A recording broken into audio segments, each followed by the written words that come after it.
नमस्ते। Film facts Hindi में आपका स्वागत है।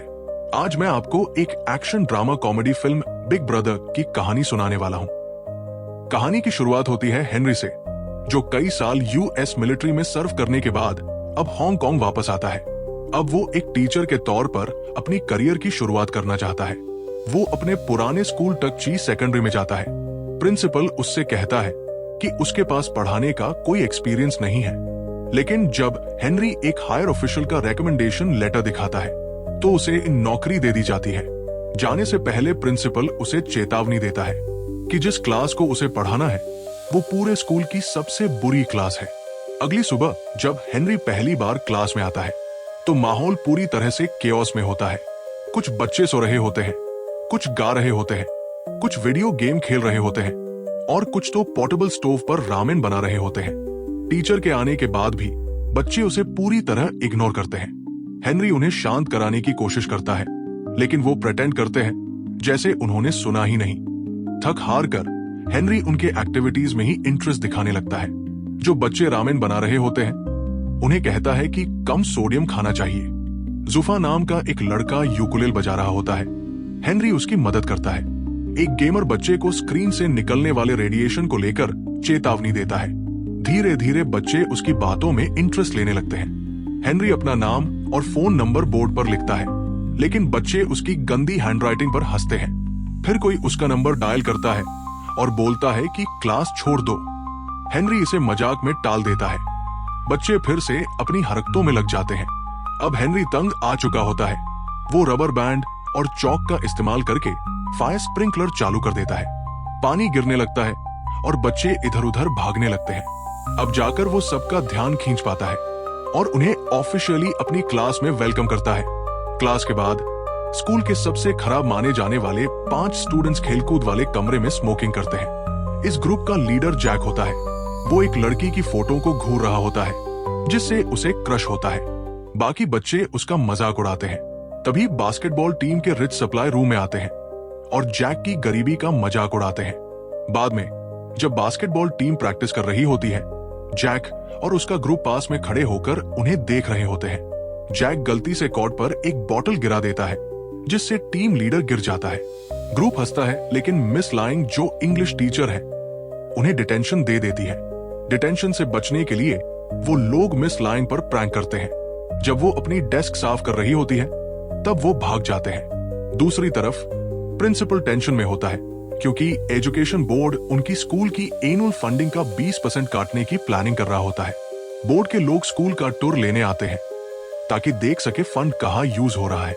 उसी समय हेनरी क्लासरूम में आता है जहां स्टूडेंट्स ने प्रैंक के लिए ऊपर पानी से भरी बाल्टी लटका रखी होती है, लेकिन हेनरी की रिफ्लेक्सेस तेज होती है और वो बाल्टी को गिरने से पहले हटा देता है।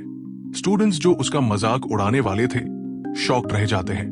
हेनरी जैक से उसका सिगरेट्स का पैकेट मांगता है और जैक उसे बिना कुछ कहे दे देता है। फिर वो जुफा से पूछता है कि सिगरेट में कौन कौन से 3 इंग्रेडिएंट्स होते हैं। जुफा सही जवाब देता है तो हेनरी उसे क्लास से छुट्टी दे देता है। बाकी सारे स्टूडेंट्स डेस्क पर हाथ मारते हैं और डिमांड करते हैं कि उन्हें भी छुट्टी चाहिए। तब हेनरी सबको एक एक सिगरेट देता है और कहता है कि इसे एनालाइज करो। वो जानता है कि अगर सिर्फ हेल्थ पर इम्पैक्ट बताएगा तो कोई सीरियसली नहीं लेगा, इसलिए वो उनसे पूछता है कि स्मोकिंग के क्या कॉन्सिक्वेंसेस होते हैं। फिर समझाता है कि लंग्स में टार कैसे जमा होता है। पहली बार स्टूडेंट्स ध्यान से टीचर की बात सुनते हैं और इंटरेस्ट लेते हैं। बेल बजने पर वो सब सिगरेट वापस कर देते हैं। उस दिन कैफेटेरिया में बास्केटबॉल टीम का कैप्टन जैक के दोस्त ब्रूस को पैर अड़ाकर गिरा देता है। इससे दोनों ग्रुप्स में बहस शुरू हो जाती है और बात फाइट तक पहुंच जाती है। वो एक दूसरे पर खाना और टेबल फेंकने लगते हैं और कैफेटेरिया पूरी तरह मेस हो जाता है। बाद में हेनरी को बताया जाता है कि उसकी क्लास के 5 स्टूडेंट्स को फाइट की वजह से टेम्पररीली सस्पेंड कर दिया गया है। हेनरी हॉलवे में जैक को उसके अपोनेंट से लड़ते हुए देखता है और उन्हें रोकता है। जब हेनरी जैक को शांत होने को कहता है तो जैक स्कूल पर अनफेयर होने का इल्जाम लगाता है क्योंकि रिच किड्स को कोई पनिशमेंट नहीं दी जाती।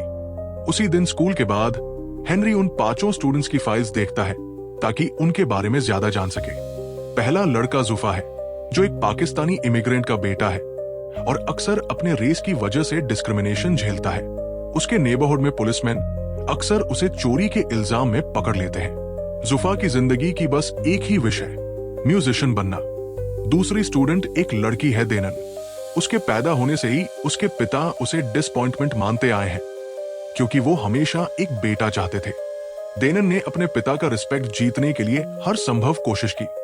बाल छोटे कटवा लिए, कार से खेलना शुरू किया ताकि लड़का लग सके। फिर भी उसके पिता उसे इग्नोर करते हैं और उसके छोटे भाई को एक प्रिंस की तरह ट्रीट करते हैं। इसके बाद है दो भाई, ब्रूस और क्रिस। जब वे छोटे थे, उनकी मां एक आदमी के साथ भाग गई थी, जिससे उनका पिता अल्कोहलिक बन गया। इन दोनों भाइयों के पास एक दूसरे के अलावा कोई सहारा नहीं था। ब्रूस ने रियलिटी से भागने के लिए वीडियो गेम्स में खुद को डुबो लिया, जबकि क्रिस ग्रोसरी स्टोर में काम करके पैसे कमाने लगा। आखिर में हेनरी को जैक के फैमिली बैकग्राउंड के बारे में कुछ भी पता नहीं चलता। अगले सीन में जैक एक रेस्टोरेंट में वेटर के तौर पर काम करता दिखाई देता है। वहां एक एमएमए बेटर जियानिंग अपने बिजनेस पार्टनर्स के साथ आता है। जब जियानिंग ध्यान नहीं दे रहा होता, जैक उसका फैंसी लाइटर चुरा लेता है, लेकिन पकड़ा जाता है। जियानिंग के आदमी उसे मारते हैं और उसका आईडी चेक करते हैं। जब उन्हें पता चलता है कि जैक एक स्टूडेंट है, तो जियानिंग उसे कुछ पैसे देता है और अपने लिए फूड डिलीवरी मैन की जॉब ऑफर करता है। दूसरी तरफ हेनरी जुफा के घर जाता है और देखता है कि वो अपने पिता और उनके साथियों से भाग रहा है, क्योंकि उसने एक टिकट चुराया होता है। शुरू में हेनरी उसकी मदद करता है, लेकिन जब उसे सच्चाई पता चलती है तो वो उसके पिता का साथ देता है। फिर हेनरी और जुफा एक ब्रिज पर जाकर बैठते हैं। जुफा को मोटिवेट करने के लिए हेनरी स्ट्रीट पर परफॉर्म कर रहे एक बैंड के साथ गाना गाने लगता है। कुछ सेकंड बाद जुफा भी उसके साथ शामिल होता है और स्कूल में सालों की बुलिंग के बाद पहली बार पब्लिक के सामने गाना गाता है। उधर ब्रूस और क्रिस का फादर हमेशा की तरह देर से घर आता है और उन्हें स्टोर से बियर लाने को कहता है। जब दोनों भाई मना कर देते हैं, तो वो गुस्से में चिल्लाता है और कहता है कि उसके हाउस से निकल जाओ। अगले दिन हेनरी उनके फादर से मिलता है और उसे अपने बेटों की भलाई के लिए रिहैब जाने के लिए कॉन्विंस करता है। इस बीच देनन का फादर उसे एक बैग भरकर मेकअप प्रोडक्ट्स लाकर देता है और कहता है कि एक बार लड़की जैसी बिहेव करो। देनन को गुस्सा आ जाता है, क्योंकि उसे हमेशा ऐसा महसूस कराया गया कि वो कभी भी काफी अच्छी नहीं थी। वो सारे मेकअप अपने छोटे भाई पर अप्लाई कर देती है और घर से कार की चुराकर चुपचाप कार लेकर निकल रही होती है। लेकिन उसी वक्त हेनरी उसे रोक लेता है। वो उसे बताता है कि बिना लाइसेंस के ड्राइव करना इलीगल है और एक अल्टरनेटिव सजेस्ट करता है। इसके बाद वे दोनों गोकार्ट रेस ट्रैक जाते हैं। हेनरी उसके फादर को भी वहां बुलाता है और दोनों को रेस करने को कहता है। रेस के दौरान फादर और डॉटर एक दूसरे पर बिल्कुल भी दया नहीं करते और अंत में ट्रैक के बाहर निकल जाते हैं। अचानक देनन की गोकार्ट एक व्हीकल से टकराती है, लेकिन वो किसी तरह बच जाती है। उसका पिता इस बात से अनजान होता है और दुख में रोने लगता है। सोचता है कि उसकी बेटी मर गई। देनन को एहसास होता है कि उसका पिता उससे सच में प्यार करता है और वो उसे गले लगा लेती है। अगले दिन स्कूल में ब्रूस और क्रिस को एक ग्रुप के साथ रिहैबिलिटेशन सेंटर भेजा जाता है ताकि वे एक रिकवरिंग अल्कोहलिक का इंटरव्यू लें। उन्हें हैरानी होती है जब पता चलता है कि इंटरव्यू करने वाला आदमी उनका खुद का फादर है। स्टूडेंट्स उससे पूछते हैं कि उसने पीना कैसे शुरू किया। वो आदमी बताता है कि वो अपनी वाइफ से बहुत प्यार करता था, लेकिन जब वो उसे छोड़कर चली गई तब उसकी जिंदगी का सबसे बुरा समय था। इसलिए उसने शराब पीनी शुरू कर दी और भूल गया कि उसके 2 बच्चे भी हैं। वो ब्रूस और क्रिस को अपना बेटा नहीं बताता, लेकिन उनसे माफी मांगता है। इंटरव्यू के अंत में दोनों भाई रोने लगते हैं। कहीं और जैक अब एमएमए बेटर जियानिंग के लिए काम करना शुरू कर चुका है। जियानिंग जैक को बहुत सारे पैसे ऑफर करता है ताकि वो अगले फाइट में एक फाइटर के ड्रिंक में ड्रग्स मिला दे। जैक पहले हिचकिचाता है, लेकिन मजबूरी में ऑफर स्वीकार कर लेता है। फाइट वाले दिन जियानिंग एक फाइटर को स्पॉन्सर करता है, लेकिन उसकी हार पर पैसा लगाता है।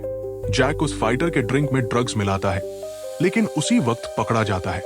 इसके पहले कि वो जियानिंग पर इल्जाम लगाए, उसे बुरी तरह पीटकर एक लॉकर में बंद कर दिया जाता है। थोड़ी देर बाद हेनरी वहां आता है और फाइटर से पूछता है कि उन्होंने उसके स्टूडेंट को देखा है क्या। वे लोग हेनरी से कहते हैं कि वो घर चला जाए। लेकिन लॉकर के अंदर से जैक चिल्लाकर मदद मांगता है। जब हेनरी को पता चलता है कि जैक को फंसाया गया है तो वो उन लोगों पर हमला कर देता है और आसानी से उन्हें हरा देता है। जब प्रोफेशनल फाइटर्स बीच में आते हैं तो मामला थोड़ा इंटेंस हो जाता है, लेकिन हेनरी उनके अटैक को स्मार्टली डॉज करता है। आखिर में वो उस फाइटर को भी नॉकआउट कर देता है जो कुछ ही मिनटों में मुकाबले में उतरने वाला था। इसके बाद वाला सीन हॉस्पिटल का है जहां हेनरी का इलाज चल रहा है। जैक जियानी के बारे में सच्चाई बताने की कोशिश करता है, लेकिन उसे चुप करवा दिया जाता है। ये खबर टीवी तक पहुंच जाती है और हेनरी को एक ऐसे आदमी के रूप में जाना जाने लगता है जिसने अपने स्टूडेंट को बचाने के लिए एक प्रोफेशनल फाइटर को हरा दिया। स्कूल में उसकी पॉपुलैरिटी बढ़ जाती है और स्टूडेंट्स उसे रिस्पेक्ट देने लगते हैं। वो सब उसे क्लास में वेलकम करने के लिए खड़े होते हैं, जो पहले के उनके व्यवहार से बिल्कुल उल्टा है। एक फ्लैशबैक दिखाता है कि हेनरी भी स्कूल में प्रैंकस्टर हुआ करता था। उसने एक बार एक स्टूडेंट पर पानी के गुब्बारे फेंके थे जब वो पेरेंट्स के लिए पियानो बजा रहा था। बाद में उसने उसी स्टूडेंट से फाइट की थी और उसका हाथ तोड़ दिया था। उसे इस फाइट के कारण सस्पेंड कर दिया गया था और फिर उसे स्टेट्स जाना पड़ा। अब स्टूडेंट्स हेनरी की क्लास में ध्यान देने लगे हैं और अपकमिंग कॉलेज एंट्रेंस टेस्ट की तैयारी में जुट जाते हैं। सब अच्छा कर रहे हैं, बस ब्रूस को छोड़कर जो पिल्स का एडिक्ट बन चुका है। पता चलता है कि जब क्रिस ने फैमिली के प्रॉब्लम से बचने के लिए वीडियो गेम्स का सहारा लिया, ब्रूस ने ड्रग्स लेना शुरू कर दिया। ध्यान भटकने के कारण वो मॉक एंट्रेंस टेस्ट में बहुत खराब करता है। हेनरी उसे मदद का वादा करता है, लेकिन ब्रूस धीरे धीरे और ज्यादा डिप्रेस्ड हो जाता है। आखिरकार वो अपने घर की बालकनी से कूद जाता है। उसे हॉस्पिटल ले जाया जाता है जहां वो कोमा में चला जाता है। मीडिया इस खबर को ट्विस्ट करके स्कूल और हेनरी को दोषी ठहराता है। एजुकेशन बोर्ड के ऑफिशियल्स हेनरी से पूछताछ करते हैं और उसका टीचिंग लाइसेंस रद्द कर देते हैं। जब वो अपना सामान पैक करके स्कूल छोड़ता है, स्टूडेंट्स उसके पीछे दौड़ते हैं और उसे रुकने के लिए कहते हैं। वे उसके जाने से टूट जाते हैं, लेकिन उन्हें पता होता है कि उन्हें अपने अपकमिंग टेस्ट में टॉप करना है ताकि वो हेनरी को प्राउड फील करा सके। उस दिन से वे दोगुनी मेहनत से पढ़ाई करते हैं ताकि एजुकेशन बोर्ड को साबित कर सकें कि हेनरी एक अच्छा टीचर है। टेस्ट वाले दिन जैक और उसके सारे क्लासमेट्स को हेनरी की तरफ से एक मैसेज आता है जिसमें वह उन्हें एग्जाम से 1 घंटे पहले स्कूल बुलाता है। जब सभी स्टूडेंट्स वहां पहुंचते हैं तो उन्हें पता चलता है कि ये जियानी की चाल थी ताकि वो सभी को स्कूल में बंद कर दे और वे समय पर एग्जामिनेशन हॉल न पहुंच सके। वो ये सब हेनरी को सबक सिखाने के लिए कर रहा था। कुछ देर बाद हेनरी स्कूल आता है और जियानी की इस साजिश के बारे में जान जाता है। वो स्टूडेंट्स को आजाद करता है और जियानी के लोगों से लड़ता है ताकि वे बच्चों को नुकसान न पहुंचा सके। बच्चे किसी तरह एग्जामिनेशन हॉल तक पहुंच जाते हैं, जबकि हेनरी और जियानी की एक के बाद एक लड़ाई शुरू हो जाती है। लड़ाई के दौरान जियानी रिवील करता है कि वो वही लड़का था जिस पर हेनरी ने स्कूल टाइम में वाटर बलून्स फेंके थे। उस घटना के कारण उसका हाथ टूट गया था और वो एक बड़े म्यूजिक कंपटीशन में हिस्सा नहीं ले पाया। तब से उसने कभी पियानो नहीं छुआ और अपने टूटे हुए सपनों के लिए हेनरी को जिम्मेदार मानता रहा। हेनरी उसे समझाने की कोशिश करता है, लेकिन वो फिर से हमला कर देता है। दोनों के बीच एक नाइफ को लेकर स्ट्रगल होता है। आखिर में हेनरी को मौका मिलता है कि वह जियानी को मार सकता है, बट वो ऐसा नहीं करता। वो अपने बचपन की गलती के लिए माफी मांगता है और वहां से चला जाता है। स्टूडेंट्स सही समय पर एग्जाम हॉल पहुंच जाते हैं और टेस्ट पूरा करते हैं। कुछ हफ्तों बाद सभी अच्छे नंबरों से पास होते हैं। जियानी दोबारा पियानो बजाना शुरू करता है, लेकिन उसे फिर से पुराने स्तर पर आने के लिए बहुत प्रैक्टिस करनी होगी। ब्रूस जल्दी रिकवर कर जाता है और अगली साल का एंट्रेंस टेस्ट देने का वादा करता है। प्रिंसिपल बहुत खुश होता है क्योंकि एजुकेशन बोर्ड उनकी स्कूल परफॉर्मेंस देखकर उन्हें 20% का बोनस फंड देता है। हेनरी फिर से टीचिंग शुरू करता है और एक नए बैच के सामने वही फायर स्प्रिंकलर वाला ट्रिक दोहराता है। Subscribe for more videos like this, turn on the notification and leave a like to help the channel out. Thank you for watching.